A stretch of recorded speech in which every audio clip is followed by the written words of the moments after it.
locaux et se sont engagés dans le processus d'une refonte de leur collecte des recettes publiques, notre pays traîne encore le pas. Les espoirs fiscaux congolais se sont assombris lorsqu'on considère l'état de mise en œuvre des réseaux.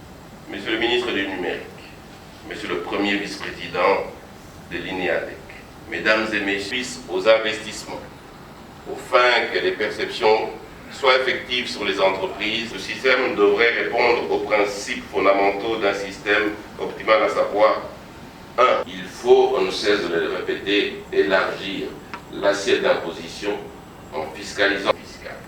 Mais personne ne prend le courage de les dénoncer alors qu'il faudra des règles d'établissement des prélèvements pour améliorer de manière globale le rendement des dispositions légales et parfois des oppositions entre des textes légaux. Ceci en charge de mobilisation des recettes fiscales ou non fiscales au travers d'une table pour la croissance économique et financière, la lutte contre la pauvreté, la sociale, le contrat social entre les citoyens et leur gouvernement, ce qui permet de développer. Peu d'États ont réussi à se développer sans une administration fiscale efficace, souvent corollaire.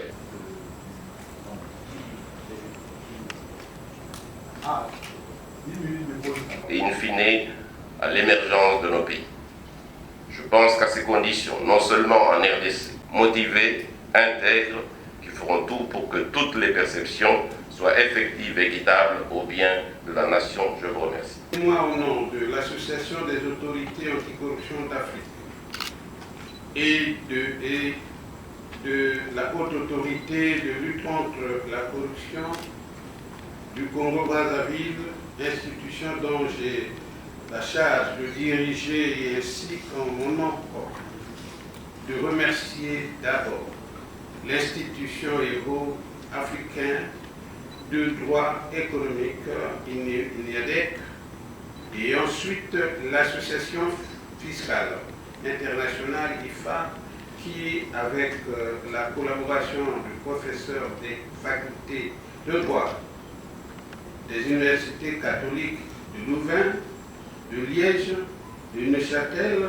et de Kinshasa ont bien voulu que ma voix soit entendue en ce lieu à l'occasion de cette conférence internationale portant sur l'effectivité des perceptions fiscales, sur les entreprises et l'équité de leur perception en Afrique subsaharienne. Permettez-moi une fois de plus de les remercier pour l'accueil chaleureux qui nous a été réservé ici à Kinshasa. Je voudrais en passant féliciter toutes les éminentes personnalités qui ont bien voulu rehausser de leur présence cette grande conférence avec promptitude. Cette promptitude témoigne de l'intérêt particulier qu'elle accorde aux questions liées à la fiscalité.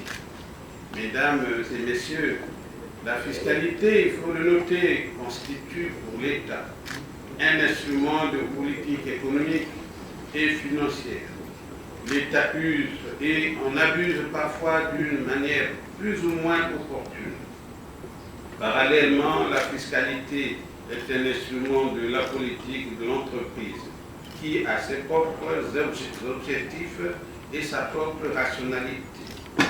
Ainsi, en tant qu'instrument de politique économique et financière, la fiscalité est susceptible de générer des distorsions et réduire des performances des entreprises et partant celles de l'économie en général.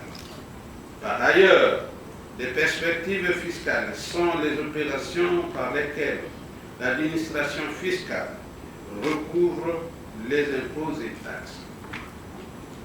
Cependant, la question que l'on peut se poser est celle de savoir si les impôts, ces taxes dues par les entreprises, sont effectivement recouvrées ou non. Donc, la question de l'effectivité de la perception est une question fondamentale Parce que si la réponse est positive, eh bien nous pouvons d'emblée considérer que l'État aura les moyens pour pouvoir, n'est-ce pas, atteindre les objectifs de sa politique. L'autre question qui est aussi importante, c'est celle de l'équité. Parce que le thème global ou général de cette conférence embraye également sur la question de l'équité. Et qui dit équité, il y a une question un peu morale derrière la question du juste. C'est de savoir est-ce que tous les différents contribuables ou potentiellement contribuables participent à la charge de l'impôt de manière juste, c'est-à-dire en tenant compte du revenu exact qu'ils gagnent. En d'autres termes, est-ce que ceux qui gagnent plus payent plus et ceux qui gagnent moins payent moins, donc proportionnellement à leur avoir? Cette problématique est au centre de la politique, parce qu'il faut bien qu'il y ait une politique qui se met en place pour pouvoir assurer les deux, c'est-à-dire assurer la perception d'un côté et assurer la justice de l'autre. Pour ce qui est de notre pays, pour atteindre cet objectif de percevoir correctement et efficacement et d'assurer la justice, l'équité dans la perception, Son Excellence, Monsieur le Président de la République, chef de l'État, Félix Antoine Tshisekedi Tshilombo, lorsqu'il est arrivé au pouvoir en 2019, il y a pensé,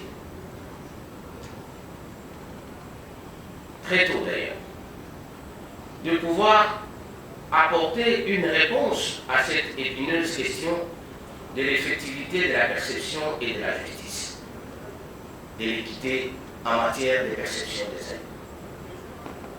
Il a consigné cela à travers un concept aujourd'hui qui lui est cher, c'est de pouvoir apporter l'utilisation de l'outil du numérique comme un des leviers qui apporte une solution à cette épineuse question.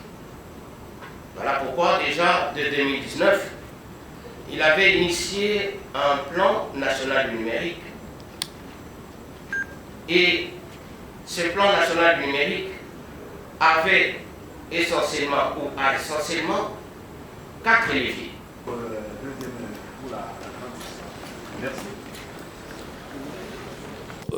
Ma présence à ces assises est une contribution au travail de l'INEADEC, qui est un grand institut en matière de réflexion et en matière de propositions. Ils ne font pas que la réflexion, mais des propositions sur les différentes thématiques qui sont susceptibles de participer au développement, n'est-ce pas, de nos États, de nos pays. Et donc, j'ai répondu à l'invitation du doyen Bakandéja, professeur ordinaire de son État, qui nous a associés pour pouvoir montrer la place du numérique, n'est-ce pas, dans les différentes perceptions des impôts, droits, taxes, redevances dues à l'État, et la place du numérique dans la consécration d'une certaine équité fiscale. Parce que, voyez-vous, une chose pour l'État est de prévoir des impôts, des droits à payer par les gens. Une autre chose est savoir les collecter, savoir les capter. Et par rapport à ça, au jour d'aujourd'hui, nous avons un outil qui est juste un instrument qui, bien utilisé, peut permettre effectivement d'atteindre des résultats probants, c'est le numérique. Donc, la capacité de retracer les différentes données en rapport avec chaque contribuable pour pouvoir situer la masse imposable et pour pouvoir permettre à ce que chaque contribuable paye exactement à concurrence de ce qu'il a réellement réalisés comme revenus. Ça, c'est très important. C'est une question de justice et c'est une question d'équité. Voilà pourquoi ma participation à ces colloques, à cette conférence, est une manière pour moi de pouvoir donner la philosophie, la vision de notre président de la République, Félix Antoine Tshisekedi Tshilombo, en tant que chef de l'État qui vient, si vous voulez, révolutionner un tout petit peu les méthodes qui jusque-là ont caractérisé la collecte des impôts. Et cette vision, il l'a consacrée à travers un instrument aujourd'hui connu, qui est le plan national du numérique, que le gouvernement dirigé par Sama Lukonde, Premier ministre de son État, n'est-ce pas, a traduit à travers un programme de transformation numérique de la RDC, PTNRDC en sigle, qui a été proposé, n'est-ce pas, par le ministère du numérique. Il était donc important de pouvoir porter tous ces éléments à l'attention des différents participants qui sachent quel est le programme du gouvernement dans cette épineuse question de la transformation digitale de notre pays et de l'amélioration de notre système fiscal via l'outil du numérique. Merci.